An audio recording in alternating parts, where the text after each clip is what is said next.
अक्षय जी। राधा वल्लभ श्री हरिवंश महाराज जी। राधा वल्लभ श्री हरिवंश महाराज जी। महाराज जी, मेरा प्रश्न ये है कि जैसे जीवन में कोई प्राकृतिक आपदाएं आती हैं, जैसे कोई वायरस जिसे कोरोना के नाम से भी जाना गया, वो पूरे विश्व को उसने हिला के रख दिया, या कोई महामारी, तो महाराज जी ये क्या था? ये भी भगवान की कोई लीला है या फिर इंसान के कर्मों का फल है? देखो, तीन प्रकार की भगवान की लीला होती है। एक सृजन लीला होती है, एक पालन लीला होती है, एक विनाश लीला होती है। विनाश लीला में अचानक भूकंप आ जाना, नगर के नगर ध्वस्त हो जाना, बाढ़ आ जाना, या समुद्र का अपनी मर्यादा तोड़ करके बहना, जिसे ज्वार भाटा आदि, ये भगवान की विनाश लीला कोई न कोई रूप जरूर लेती है। इसको हम किसी के कर्म से नहीं जोड़ते। जैसे वायरस आया, कई देशों में सब पुण्यात्मा, पापात्मा, महात्मा, गृहस्थ, विरक्त सबको लगा ना, ये भगवान की विनाश लीला का प्रभाव चलता रहता है। अब उसे अगर हम कर्म प्रधान से मानते हैं तो फिर सार्वजनिक कर्म प्रधान इसमें लगा, तो वो भगवान की विधान के अंतर्गत में किसी 10-5 व्यक्ति को कोई कष्ट होना, वो उसके कर्म प्रधान से लगते हैं। लेकिन बहुत देशों में लाखों लोग मरे ना, तो ये भगवान की विनाश लीला के अंतर्गत है। महामारी, भूकंप आदि, जैसे समुद्र का उफान करना, बाढ़ आना, एकदम जल वर्षा बहुत अधिक मात्रा में होकर त्राहिमाम मच जाना, ये जो प्राकृतिक आपदाएं होती है, ये भगवान की विनाश लीला के अंतर्गत आती है। चाहे जितने पुण्यात्मा हो, विनाश लीला तो होगी, मरोगे तो है ही ना। तो दुख खा ले, तुम्हें दुख तो भोगना ही पड़ेगा ना। ये लीलाएं होती रहती है। सार्वजनिक जो लीलाएं होती हैं वो भगवान की विनाश लीला के अंतर्गत होती है। कभी तमोगुण प्रदान हो जाता है, कभी रजोगुण प्रदान हो जाता है, कभी सतोगुण प्रदान हो जाता है। कभी देवता खदेड़ते हैं दैत्यों को, तो कभी दैत्य खदेड़ करके स्वर्ग में देवता के अधिकार को स्वयं ग्रहण कर लेते। ये लीला या रहस्य रघुनाथ कर वेग न जाने कोई, और जो जाने रघुपति कृपा तो सपने मोह न होए। बच्चा, भगवान की 3 लीलाएं हैं और ये 3 लीलाएं बराबर चलती रहेंगी, सृजन, पालन और विनाश। समझ रहे हो? अब इसमें कर्म का प्रधानता लेकर के कुछ न कुछ ऐसी घटनाएं घटती किसी व्यक्ति विशेष पर, तो हम उसे कर्म का आरोप देते हैं। लेकिन सार्वजनिक तो फिर भगवान का विधान। भगवान ऐसे विनाश लीला क्यों करते हैं? तो अपने आप से अपने आप का सृजन करते हैं, वो अपने आप से अपने आप का पालन करते हैं, वो अपने आप से अपने आप का संहार करते हैं। बोले मुझे क्यों मारते हैं? बस यही तो तेरे को भ्रम है कि तू अपने आप को नहीं जाना, नहीं तो तू मरने वाला है ही नहीं, तू तो अविनाशी है। नैनम छिन्दन्ति शस्त्राणि नैनम दहति पावका न चैनम क्लेदेन्त्यापो न शुष्यति मारुता। समझ पा रहे हो बच्चा? प्रभु की अपार कृपा से मिलता है, पर अगर इसमें अति तीव्र प्रारब्ध का वेग आ जाए तो कृपया कैसे नाम जप नहीं हो पा रहा? नहीं, प्रारब्ध का वेग नाम जप को नहीं रोकता। ये ध्यान, ये गलत बात है, गलत धारणा का अंदर आरोप मत कीजिए। प्रारब्ध भोग हमारे शरीर को पीड़ा पहुंचाएगा, लेकिन हम राधा राधा राधा राधा राधा ही बोल सकते हैं। जैसे मानसिक पीड़ा, मानसिक पीड़ा हमारा क्या बिगाड़ लेगी? अगर हम राधा राधा शुरू करें तो अभी ठीक हो जाएगी। आप शुरू करो। पुत्र और पुत्री दोनों चले गए, दोनों शांत हो गए। अच्छा, इस लोक का नाम क्या है आपको पता? मृत्यु लोग है महाराज। तो डरना फिर क्या है? आपके सत्संग के सहारे ही आज हम 7 महीने हो गए बैठे और आपके दर्शन कर पाए। आप मानसिक डिस्टर्ब मत होइए। बहुत ज्यादा, मतलब नहीं नहीं नहीं नहीं, देखो इसे कहते हैं माता जी इसे कहते हैं मोह। जैसे काम, क्रोध, लोभ, ऐसे मोह। देखो माता जी, वो आपकी संतान के रूप में आया हुआ जीव जितने समय तक आएगा, जितना समय लेके, उतने के बाद वो चला जाएगा। इसका नाम है मृत्यु लोक। या हमारे बस में कुछ नहीं है ना। तो आप मान करके सत्संग में सुना था सुखदेव मुनि, उनमें जो मतलब उन्होंने अपने पिता और माता का भी मतलब स्वरूप नहीं देखा, वैसे ही पुत्री मतलब 13 वर्ष तक रही, उसकी अपार सेवा, श्री जी की सेवा जैसे आपकी श्री जी, वैसे हमने श्री जी की सेवा मांगी, वो अंत समय में वही हुआ, वो गई। तो देखो, एक यहाँ रुकना। अगर आप श्री जी की सेवा मान रहे तो प्रेम आना चाहिए कि मोह आना चाहिए? पुत्र की वजह से हुआ। नहीं, हमें केवल इतना मतलब, चाहे पुत्र या पुत्री, अगर हम श्री जी मान के करेंगे तो हमारे अंदर प्रेम आएगा, और पुत्र पुत्री का रहेंगे तो बात बनाएंगे श्री जी की, लेकिन होगा मोह। अच्छा, श्री जी का मान के करेंगे तो हमारा प्रेम हमको आनंद देगा, और अगर मोह मान के करेंगे तो आपका चिंतन छूटेगा। ईमानदारी से देखो, चिंतन रहित जीवन शोकमय जीवन है, और चिंतन युक्त जीवन आनंदमय जीवन। नरसिंह जी का बेटा गया ना, तो उठाई करताल, बोले भला भया, गोविंद ने भला किया, और उठा के कीर्तन शुरू। आपने कीर्तन शुरू किया क्या? पुत्री के बाद तो हमने बहुत, पुत्री ने हमको संभाल लिया था। ये छोड़ो, ये पुत्र पुत्री भगवान हैं, जितने मिनट के लिए आए उतने मिनट रुकेंगे और फिर वो चले जाएंगे। हाँ, प्रभाव पड़ता है, क्योंकि माँ हो, प्रभाव पड़ेगा। उसी प्रभाव को काटने के लिए अध्यात्म है, राधा राधा राधा।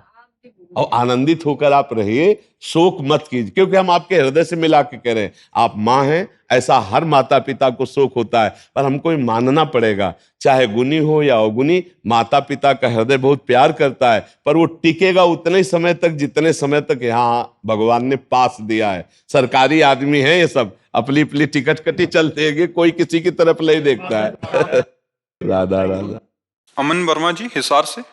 श्री राधे महाराज जी, पिछले साल अक्टूबर में एकांतिक में आपके समक्ष बैठने का मौका मिला था। महाराज जी, मैंने खुद को सुधारा है और बाद में अपनी जिम के कई बच्चों को अंडा व नॉन वेज छुड़वा चुका हूँ। महाराज जी, मैं अपने आप को पहले से ज्यादा मानसिक व शारीरिक सुदृढ़ महसूस कर रहा हूँ। लेकिन महाराज जी, बहुत सारे जने जो कि पैसा बनाने के लिए गलत चीजें बेचते हैं, मुझे दुश्मन की तरह। महाराज जी, जिम बनाने के लिए कुछ ऐसे हाँ, अब देखो एक बात समझो, सतमार्ग में चलने वालों के प्रति असत मार्ग का स्वाभाविक द्वेष भाव होता है। क्यों? क्योंकि सतमार्ग का असत मार्ग वाले स्वाभाविक द्वेष पूर्वक निंदा करना, अपमान करना, अवहेलना करना। तो जैसे आप अपने जिम के साथियों को सच्चे मार्ग में चलाएंगे तो आपके जिम की निंदा करेंगे, आपकी निंदा करेंगे, आप में कमियां प्रस्तुत करेंगे, आपको गिराने की चेष्टा करेंगे। लेकिन आपको नहीं डरना, आपको अपने मार्ग में पुष्ट रहना है, क्योंकि आप सतमार्ग के पथिक हैं। और आप में उनमें यही अंतर है कि वो आपकी निंदा करेंगे और आप उनके विषय में ना कुछ बड़ाई और ना कुछ निंदा, शांत गंभीर रहेंगे, तो आपकी उन्नति होती जाएगी। आप में उनमें अंतर है।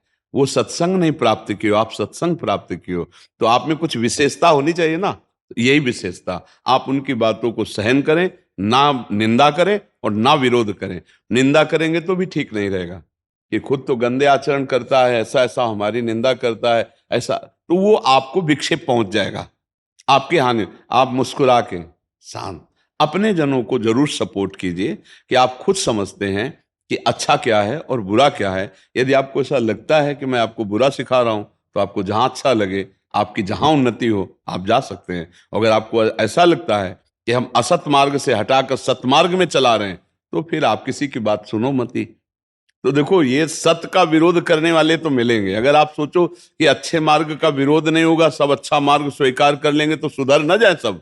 नहीं, अच्छे मार्ग का विरोध करना ये माया का स्वरूप है, आपको सहना पड़ेगा, इसमें सहना पड़ेगा। लैला जी, आपकी बातें महाराज जी ऐसे लगती है मानो रेस में घोड़े के साइड में देखने वाला वो लगा होता है। हाँ, अपने मार्ग में केवल चला, एक आवाज से उसको टारगेट पता होता वहीं पहुंच रहा है। जो आपकी आवाज है सिर्फ वो ऐसी लगता है कि भी साइड में कुछ नहीं देखना। हाँ, ये चूंकि सतमार्ग है ना, सतमार्ग में ऐसे ही चला जाता है, लक्ष्य पे चला जाता है, अपने लक्ष्य को।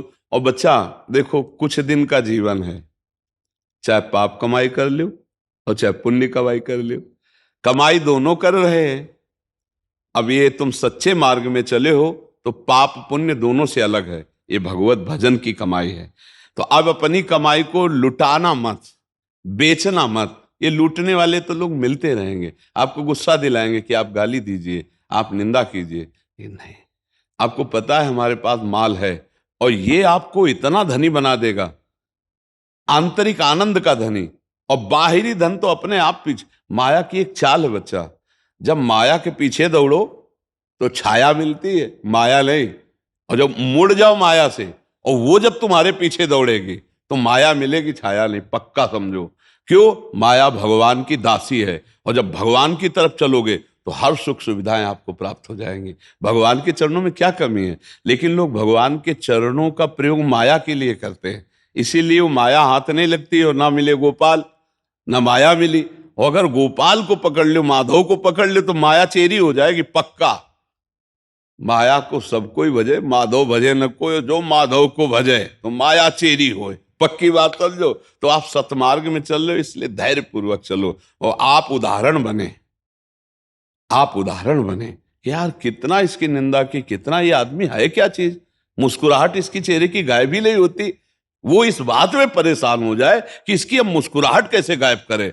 आप हर स्थिति में मुस्कुराते रहो तो गोविंद आपके सारथी बन जाएंगे, श्री कृष्ण। फिर आपकी मुस्कुराहट कभी नहीं मिट पाएगी, क्योंकि आपने क्षमा बल से सबको क्षमा कर दिया तो आपके सारे अपराध क्षमा हो जाएंगे और आप उन्नति को प्राप्त हो जाएंगे। वो पाप बल से युक्त होकर वो पतित हो जाएंगे। 4 दिन भले उन्नति दिखाई दे बच्चा पापी की, बस ऐसा समझो कि फांसी देने वाले की आखिरी इच्छा पूरी की जा रही है। पाप करता हुआ आदमी यदि बढ़ता नजर आवे तो समझ लेना कि फांसी देने वाले की जैसे आखिरी इच्छा ले पूछी जाती, अभी आखिरी इच्छा है इसकी पूर्ति हो रही। जहां ये पूर्ण हुआ और पूर्व पाप और वर्तमान का पाप लगा तो नष्ट कर देगा इसको, ये फ्यूज हो जाएगा। इसलिए धैर्य पूर्वक चलो, किसी का बुरा मत मनाओ, जो तुम्हारा बुरा करे उसको सह जाओ, भगवान देखता है, वो निपटा देगा। वो बहुत बड़े हाथ वाला है। हाँ, ओम प्रकाश गर्ग जी। राधे राधे जी। राधे राधे महाराज जी। महाराज जी, मैं जानना चाहता हूँ कि मनुष्य जीवन के जो ऋण हैं उन ऋणों से कैसे मुक्त हो। भगवान के भजन से बच्चा, भगवान का भजन नहीं हुआ तो कोई ऐसा ऋण नहीं जिससे आप देखो हमारे पिता पितामह पुरखा है ना, वो हमारा पितृ ऋण है। हमें अम्मा ने पैदा किया, दूध पिलाया, अपने खून को दूध बना के, वो मातृ ऋण है। हमारा ऋषि ऋण है, ये सब ऋण है। एकमात्र भगवान के भजन से सब ऋणों से मुक्त हो जाया जाता है। जब हम भगवान का भजन करते हैं तो हमारे भजन के प्रभाव से हमारी माँ की सदगति होती है, हमारे पिता की सदगति होती है। 21 पीढ़ियां तर जाती हैं, 14 पीढ़ी आगे की 7 पीछे की, माता पिता और 21 पीढ़ियां तर गई। इससे बड़ा कौन ऋण मुक्त होने की बात है। अब देखो लौकिक शब्द में अगर फसाव वाली बातें कहे तो कहे दान पुण्य करो माता के नाम से, पिता के नाम से। हम तुम्हें सीधी बात कह रहे हैं, हरि शरणम हरि शरणम हरि। हे भगवान, मैं आपकी शरण में हूँ। श्री कृष्ण गोविंद, राधा राधा राधा, राम कृष्ण हरि। जो मनावे सो नाम जप करो, नाम जप से सारे ऋणों से मुक्त हो जाओगे। भगवान का भजन माता पिता ऋषि गुरु सबके ऋणों से मुक्त कर देता है। अगर भगवान का भजन नहीं तो एक एक ऋण कहाँ तक चुकाओगे, बहुत ही ऋण है। कहाँ थोक में पूरा नाम जप करके दे दो, सबका मंगल हो जाएगा, सबका कल्याण। जो हमने शास्त्रों में पढ़ा, भगवान श्री कृष्ण कहते हैं जो मेरी भक्ति करता है, मेरा नाम जप करता है, उसे मैं सारे ऋणों से मुक्त कर देता हूँ।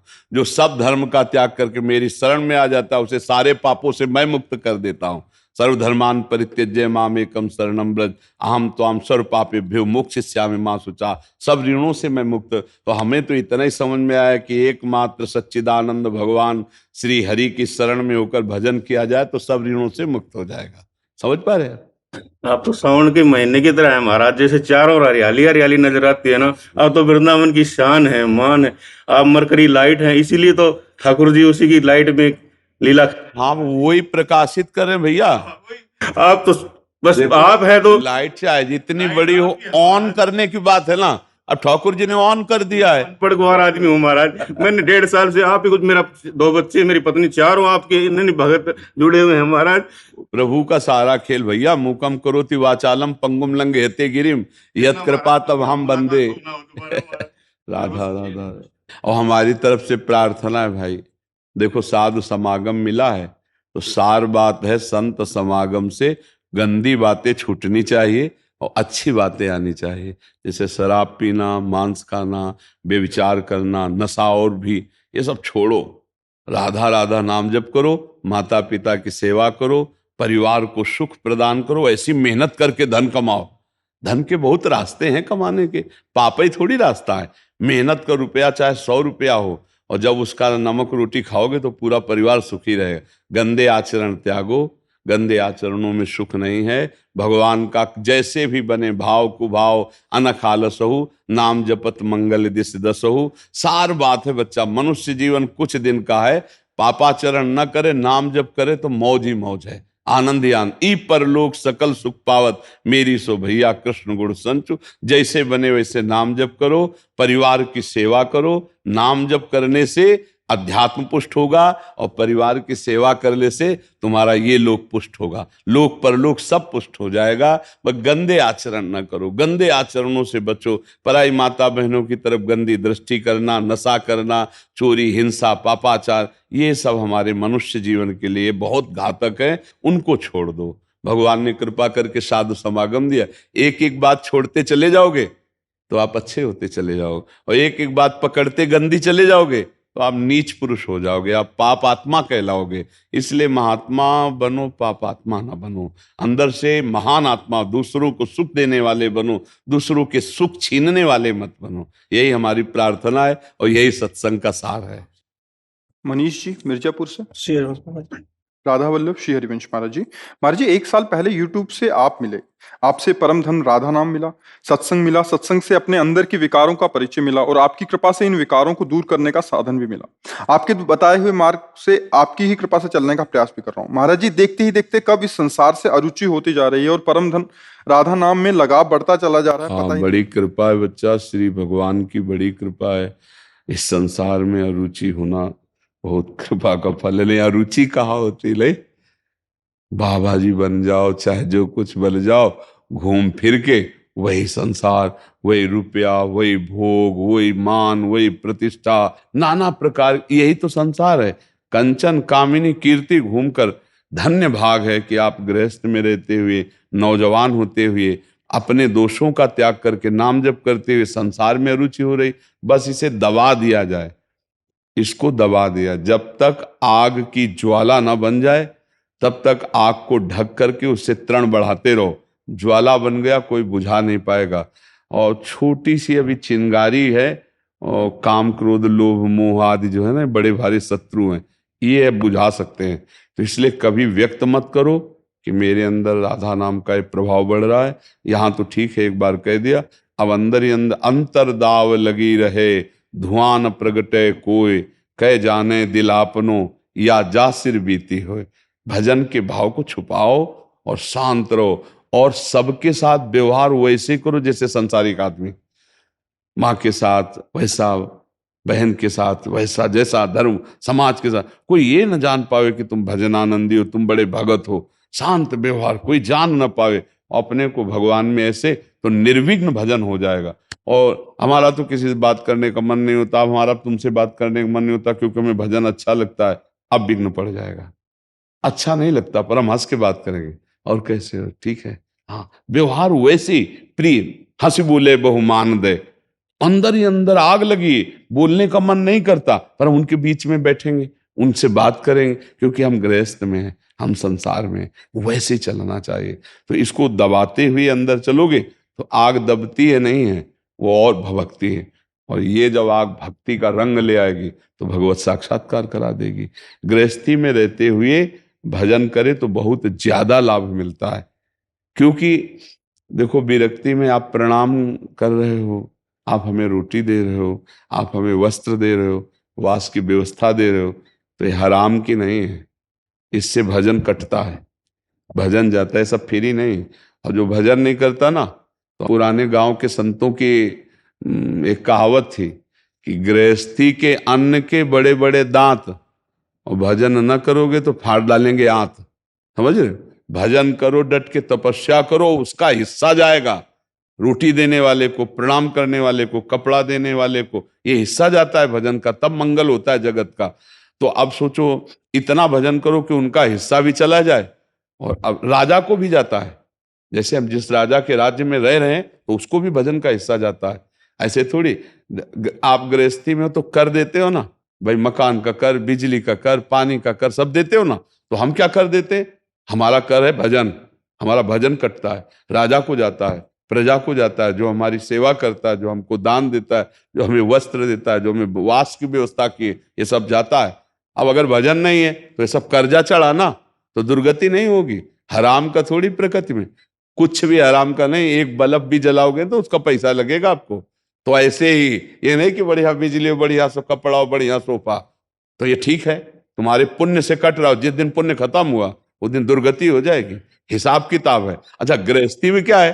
आप मेहनत कर रहे हो, आप भी पा रहे हो, औरों को पवा रहे हो, और भजन कर रहे हो, ना कोई प्रणाम कर रहा है, ना कोई जान पा रहा है, तो आपका माल पूरा का पूरा बचा हुआ है और आप और इकट्ठा कर रहे हैं।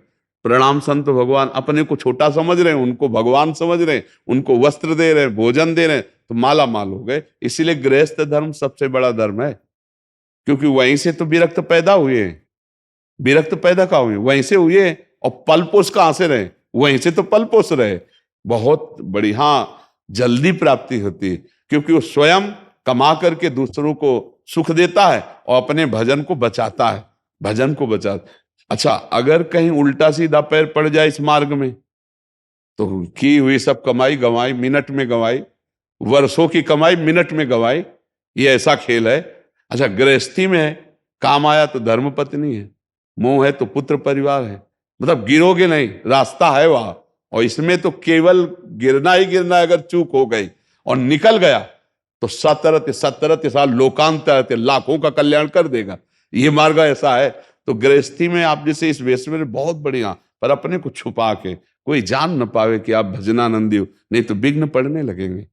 आपको पता है, ये सबको चलने लगे कि आपकी जेब में 10-5 लाख बिल्कुल कैश पड़े हैं, तो निकलना मुश्किल हो जाएगा। ले तो ऐसे ही काम, क्रोध, लोभ, मोह, मद, मत्सर तत्काल टैक्स शुरू कर देंगे कि आप हमारे प्रश्न का उत्तर दीजिए, पहले काम विजयी बनिए, क्रोध विजयी बनिए, फिर बड़ा मुश्किल बन, और छुप के निकल जाओ, कोई प्रश्न करता नहीं। तो गृहस्थी में बड़ा छुप के निकलना होता है। विरक्ति में क्या चैलेंज दे के निकलना है। जो विरक्त मार्ग में, भगवत मार्ग, इसमें चैलेंज है। भगवान के बल से तुम परास्त करके दिखाओ, हम जा रहे हैं, चौड़े में जा रहे हैं, क्योंकि खुला सब बाना है ना, भजन का खुला शेर का बाना है, आओ हमें परास्त करो। तो कोई भगवान का सच्चे सूरवीर योद्धा भजलानंदी पार करके जाता है, ले तो घुटले टेक देता है माया के आगे, फिर घुटले टेक देता है, बड़े बड़ों को घुटले टेका देती है माया। और गृहस्थी में क्या, छुप के निकल जाओ। किले की लड़ाई है ना, तान के मारो, बाहर मैदान वाला तो ढेर होगा, वो किले के अंदर। गृहस्थी में है किले की लड़ाई। काम वेदना भारी प्रबल हुई तो धर्म पत्नी है, हर व्यवस्था है, तो वो पाप नहीं हुआ उसका, वो भ्रष्ट नहीं माना जाएगा। लेकिन विरक्त भ्रष्ट माना जाएगा, गिर गया, पतित हो गया। तो इसलिए फिर जो गृहस्थ धर्म वाले विरक्त को नमस्कार करते हैं ना, इसी बात का नमस्कार करते हैं कि जहां हम थोड़ा कमजोर हैं वहां आप क्रॉस कर गए, इसलिए हम प्रणाम करते हैं। पर दोनों को भगवत प्राप्ति हो जाती है, गृहस्थ को भी और विरक्त को। कमजोर नहीं समझना चाहिए कि हम भगवत प्राप्ति कैसे कर सकते हैं, भगवत प्राप्ति तो केवल बाबा जी ही कर सकते हैं। नहीं नहीं, हम सबका जन्म भगवत प्राप्ति के लिए ही हुआ है। भगवत प्राप्ति कोई कठिन नहीं। हम पापाचरण ना करें, नाम जप करें और अपनी भक्ति को छुपाएं, बस खास बात होती है। अहंकार छुपने नहीं देता। जैसे आप यहां कुछ भी दान पुण्य करके जाओ तो अहंकार तुम्हारा ये जरूर प्रेरित करेगा कि 2-4 से तो कही दें हम अपने मित्र दोस्तों। और भाई हम तो गए थे वृंदावन, फिर 5 संतों को रबड़ी पवाई, फिर संतों ने कहा यार आज तक कोई ऐसा नहीं पाया। मतलब अपनी बाबूदी बताने वाले वो अहंकार जो है वो पुण्य रखने नहीं देता। नहीं तो गृहस्थी में बहुत लाभ मिल जाए, पर अहंकार को बचा ले, बस अहंकार को बचा ले, अहंकार का समन हो जाए। अपनी भक्ति जितना बढ़ता जाए उतना अपने को छुपाता चला जाए। जहां कोई संसारिक आदमी आए तो बिल्कुल वैसे ही चाल चले, वैसे ही हंसे, वैसे ही बात करे, अरे कोई खास बात नहीं, वैसे ही समझे। और अगर अपने को हम गंभीर दिखाएंगे, अपने को हम भगत दिखाएंगे, तो फिर माया प्रश्न कर देगी। और माया का प्रश्न का उत्तर देना केवल भगवान ही के बल से हो सकता है, लेकिन तो बड़े बड़ों को परास्त कर देती है। समझ पा रहे बच्चा? गंभीर रहो, मुस्कुराते रहो, शांत रहो, अंदर से नाम जप करते रहो, और ये कोई जान न पाए कि तुम्हें संसार अच्छा नहीं लगता है। नहीं, हाँ बिल्कुल धैर्य, हम जैसा कहें वैसा समझ लीजिए। आज के समय में भक्ति होना बहुत कठिन है, और आप लोग भगवान के मार्ग में, अध्यात्म में चल रहे हो, बड़ी कृपा है। नहीं तो इतना गिरता चला जा रहा है हमारा समाज, खान पान आचरण सब भ्रष्ट होते चले जा रहे हैं। भगवान, भगवत प्राप्ति, भजन, ये तो बहुत दूरी की बातें। मनुष्यता नहीं रह गई। नहीं, आप देखो ना, मनुष्यता नहीं रह गई। जैसे हिंसक पशु टूट पड़ते हैं ना, पशुओं के ऐसे टूट रहे मनुष्य मनुष्य के ऊपर। एक 40-50 हजार की स्वर्ण की जंजीर होती होगी, चैन, माता बहन जा रही, पकड़ा, खींचा, मुंह भरा, वो गिर रहे। अरे यार, तुम्हें मतलब इतने तुच्छ धन के लिए उसकी क्या हालत हुई होगी। जब तुम मोटरसाइकिल में पकड़ के घसीटे ऐसे और वो मुंह भरा गिरी, तो उसकी पीड़ा का कोई उसे वो बस 40,000 50,000 की जो मिली वो 10-20,000 की बेचेगा, क्योंकि 50,000 थोड़ी उसे मिलेंगे। बस इतने के लिए कितना गिरा हुआ इंसान होता चला जा रहा है, दूसरे के प्रति कैसी मतलब कठोर वृत्तियां। तो आज के समय में आप लोग सत्संग सुन रहे हो, आप लोग अच्छे आचरण कर रहे हो, गंदे आचरणों का त्याग कर रहे हो, भगवान की विशेष कृपा है। नहीं, कलिकाल ऐसा मलिन करता चला जा रहा है, कोई नहीं मानता, कोई नहीं मानता। संत महात्मा शास्त्र भगवान इनकी बातें कौन मानता है? पर आज कृपा है कि आप लोग, वही जो आप तो कह रहे हैं ना कि हवा चली है तो निकल जाओ, तो ये भगवान की कृपा की हवा चली। अगर इस हवा में आ गए तो तिनका भी हवा के सहारे आकाश में उड़ने लगता है, हवा के सहारे वो आकाश में उड़ने लगता है, उसको कोई पंखा ले होते। तिनका भी अगर वायु का संयोग मिल जाए तो ऐसे ही कृपा हो जाए तो हम जैसे अधम भी भगवत प्राप्ति कर लें। शुभम परमार जी ग्वालियर से। महाराज जी राधे राधे। राधे राधे महाराज जी, आपके चरणों में कोटि कोटि प्रणाम। महाराज जी, ये मन क्या है? क्या ये वही विचार हैं जो हमने पहले जन्म लिया था, उनके विचारों का संग्रहण है, या ये मन भगवान ने ऐसा ही बनाया? गेम जब खेल होते हैं ना, उसमें अनुकूलता प्रतिकूलता जय पराजय मानी हुई होती है ना, कि भाई ऐसे करोगे तो इतना हो जाने पर आप ये विजय मानी जाएगी, ये इतना। सत्य तो नहीं है ना, जैसे गेम में बिल्कुल ऐसे ही न हार सत्य है और न यहाँ जय सत्य है, न यहाँ कुछ अच्छा है न बुरा है। 3 गुणों से बाहरी खेल रचा गया और 3 गुणों से ही अंदर यंत्र रच दिए गए और उन्हीं के हैं वो। अब आपको उनसे हटाकर परमात्मा में लगाना है। परमात्मा में लगा दिए तो जय, जीत गए। और अगर वही माया के आकर्षण, हाँ वो माया रची थी, अगर माया के आकर्षण में चले गए तुम्हारी हार, तुम्हें दुख भोगना पड़ेगा। अगर तुम जीत गए तो महासुख में निमग्न हो जाओगे। एक गेम रचा गया है, कुछ चलाइए। अच्छा, उसमें ना तुम है ना हम है, एक ही है। वही यहां है, वही यहां है, वही मन में पावर दे रहा है, वही माया को पावर दे रहा है। एक ही अपने आप से अपने आप का गेम खेल रहा है। ये है गेम से निपटने का सूत्र। पर ऐसा नहीं लग रहा है, हम और तुम अलग लग रहे हैं और कोई भगवान अलग लग रहा है। यही भ्रम है इस गेम का, और इसी भ्रम से भ्रमित होकर के हम गेम हार जाते हैं। और हार जाने का फल होता है 84 लाख योनियों में भ्रमण करना, और अगर जीत गए तो इसका फल होता है इस माया से मुक्त हो जाना और परमानंद में निमग्न हो जाना। समझ पा रहे हो? महाराज जी, ये संतुष्ट ही नहीं होता कभी। संतुष्ट तभी होगा जब इसको आप अपने स्वरूप में लाओगे। माया में थोड़ी संतुष्ट होगा, गेम है, इसको घसीट के अपने में लाना है। और ये बना माया के द्वारा है और ये जाएगा माया में, और आपको इसको घसीट में अपने में लाना है। एक बार रंगनाथ जी का एक मेला में एक इनाम रखा गया था, और हर साल रखा जाता है। उसमें मनुष्यों की सीढ़ी बना करके बहुत ऊंचे पर स्वर्ण, कुछ चांदी की मुद्राएं, अच्छी धनराशि उसमें बांधी जाती है। एक खंभे पे ऐसे, खंभे का आपको सपोर्ट नहीं लेना, मनुष्यों की सीढ़ी से आपको यहां से चढ़ना है, खंभा ये, और खंभे के बगल से सीढ़ी लगा करके जो धनराशि टांगा गया है वो तो आप प्राप्त ना कर पाए। केवल आप लंगोट पहने होंगे और आपके शरीरों में घी तेल मिश्रित दूध डाला जाएगा। अब आप चढ़ो। जिसने धनराशि बांधी है वही गेम में आपको बुलाया है, वही आपको ना चढ़ पाओ इसलिए गेम में घी तेल दूध आपके शरीर पे डाल रहा है, और आप केवल लंगोट पहने, क्योंकि कपड़ा पहने हो तो उसका सपोर्ट मिल जाएगा। और शरीर में जब घी तेल बनेगा तो आप फिसल जाएंगे ना। और केवल शरीरों की सीढ़ी बना के जाना है। 25 बार गिरते हैं, फिर जमा जमा के वो एक बार पकड़ते, 7 तालियां बजाते, और वो विजयी होता है उस स्वर्ण धनराशि। तो सब कोई तो नहीं ले पाता। 25 बार गिरकर भी वो निराश नहीं होते हैं, तब वो पार। बिल्कुल ठीक परमात्मा ने ऐसे गेम रचा है। वो आपको माया के फसाव वाले, फिसलन वाले डालेगा सूत्र, और ऊपर परमानंद बांध दिया है, अखंडानंद ब्रह्मानंद भगवदानंद। और चढ़ना है आपको, आपको अकेले चढ़ना है, और जिससे चढ़ना है उसमें फिसलन डाल दी है, लुभावने ऐसे दृश्य डाल दिए। अब बचा के अपने आप को चढ़ के जाओ तो परमानंद प्राप्त कर लो, फिसल जाओ तो फिसल जाओ। गेम है, कोई लाखों में एक चढ़ पाता है, तो उन लाखों में आप लोग हैं सब। कितने लोग बैठे हैं एकांतिक में?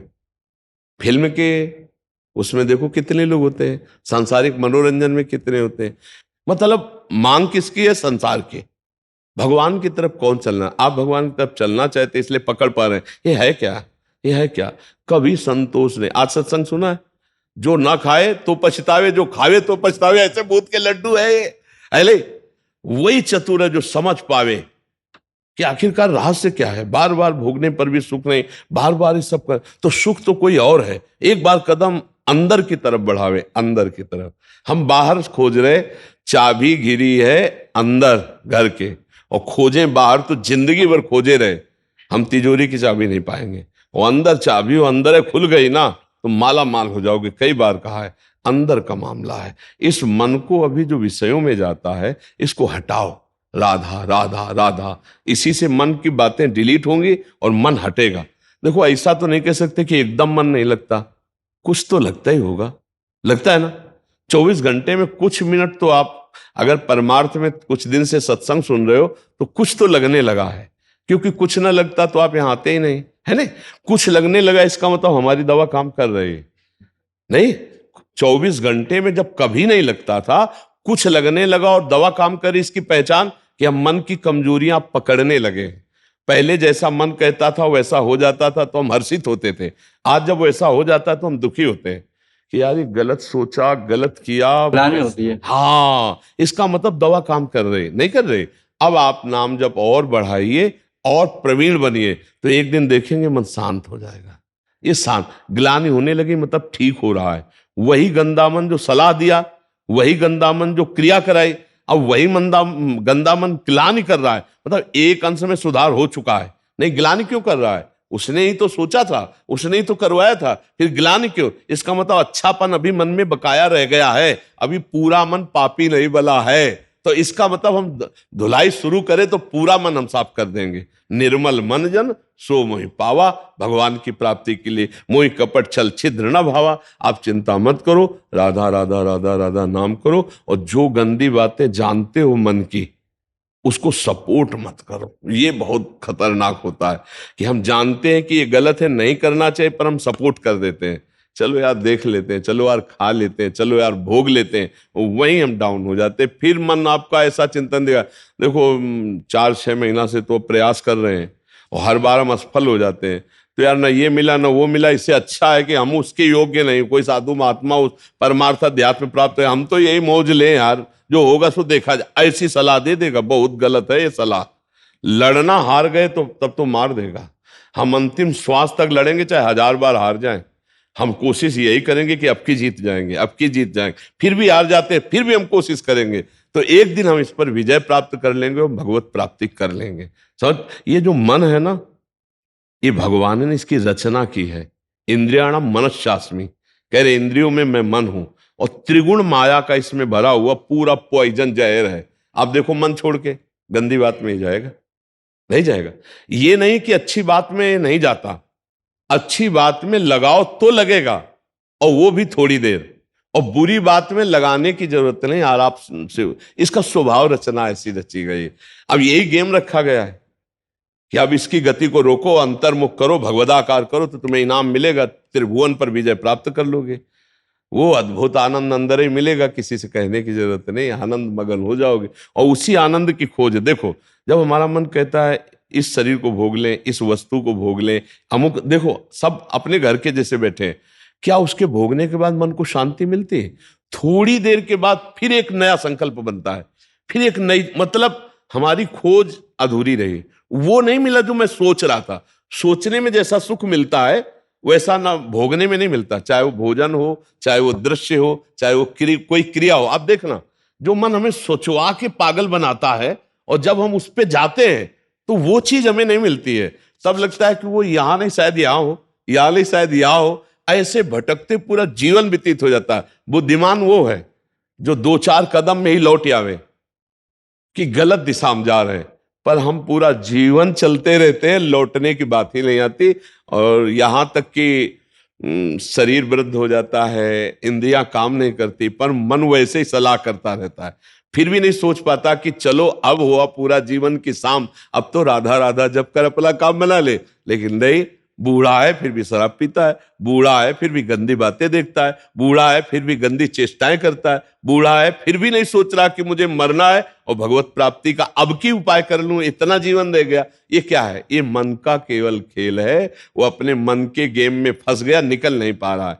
अच्छा, इसमें ये हो कि चलो मन सुखी रहेगा तो भी नहीं, आप जितना गलत करते जाओगे उतना वो नकारात्मक सोचे पैदा करता चला जाएगा और उसका परिणाम यह आएगा कि आपको डिप्रेशन में पहुंचा देगा। मतलब किसी भी तरह से ये चैन नहीं लेने देगा। तो इसको लाना तो भगवान की शरण में पड़ेगा, तभी शांति मिलेगी, तभी सुख। बहुत गंदा, बहुत गंदा, बहुत नीच है ये, और ये बहुत उत्तम है। ये अगर सही रास्ते को पा जाए तो दूसरे के लिए अपने प्राण दे सकता है, परहित के लिए अपने प्राण दे सकता है, ये भगवान से मिला सकता है, ये सब सुख दे सकता है। बस इसको गलत ढंग से जो प्रयोग होना शुरू हुआ है, इसका ये बंद कर दे, वही बहादुर है। देखो, विरक्त मार्ग एक अलग होता है, लेकिन गृहस्थी में तो एक धर्मपूर्वक विषय सेवन की मर्यादा है ना, तो आप धर्मपूर्वक देख लो। अगर आपको अपनी पत्नी में, अपने पति में सुख नहीं मिला तो विश्व में कहीं सुख नहीं मिलेगा, क्योंकि है नहीं, तो आपको सीमित हो जाना चाहिए ना।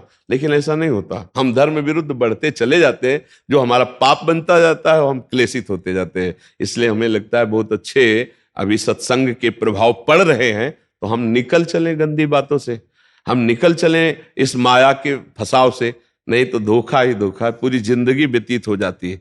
भोगते भोगते हर इंद्रियां सब नष्ट होती जा रही, फिर भी भोग इच्छा, ये है क्या? समझो ना, पूरा जीवन हमको बेवकूफ बनाया जा रहा है। गौर से देखो, पूरा जीवन नहीं बेवकूफ बनाया जा रहा। एक बार और देख लेते हैं, इसमें हमारा पूरा जीवन जा रहा है। सुख तो नहीं मिला, पर एक बार ऐसे देखते हैं, शायद इस पद्धति से देखते हैं, ऐसे भोजन बनाते हैं, ऐसे ये भोगते हैं, ऐसे ये देखते हैं, ऐसा फंसाव करके रोज हमको गिराता है, रोज हमको मन भ्रष्ट करता है। कभी नहीं कहता कि एक बार भगवान से मिलूं क्या, कभी उसका मन नहीं होता। इसको तो जबरदस्ती लगाना पड़ता है। इसको भगवान में लगाने के लिए भी भोगों का प्रलोभन देना होता है, तब ये भगवान में लगता है धीरे धीरे। ये भोगी मन भगवान में भी लगने के लिए तैयार, तो भोग के लिए देखो, भगवान को मना लोगे ना तो बढ़िया व्यवस्था बन जाएगी, चक जो चाहोगे सब हो जाएगा, जो चाहेंगे भगवान दे दे। बहुत मन बेवकूफ बनाता है, इसलिए हमें लगता है मन की बेवकूफी से बचना चाहिए। एक आया था भगतला, उसने कहा भगवान से मैं भजन करूंगा, सब करूंगा, लेकिन 1 लाख सुंदरियां स्त्रियां चाहिए। तो गजब का दिल है तेरा, गजब का दिल है यार। जिनके एक है ना, तो वो कभी कभी एकांत में ऐसे बैठ के बैठते हैं। तो इसीलिए मल की कहीं में मत रखो, बहुत बड़ा भूत है, ये परेशान कर देगा, नष्ट कर देगा। इसे सतमार्ग में लाओ, भगवत मार्ग में लाओ, तभी आनंद की। इसकी केवल चाल है, ये नहीं ये नहीं ये, और है कहीं नहीं, पक्का समझ लीजिए। ये हमारे को भ्रम पैदा करता, कुछ नहीं, कुछ नहीं है। नाम जप करो, सत्संग करो, धर्म पूर्वक विषय भोगो, हम मना नहीं करते, एक उसे सीमा में रख के भोगो धर्म में, तो उससे क्या होगा, तुम्हें घृणा हो जाएगी।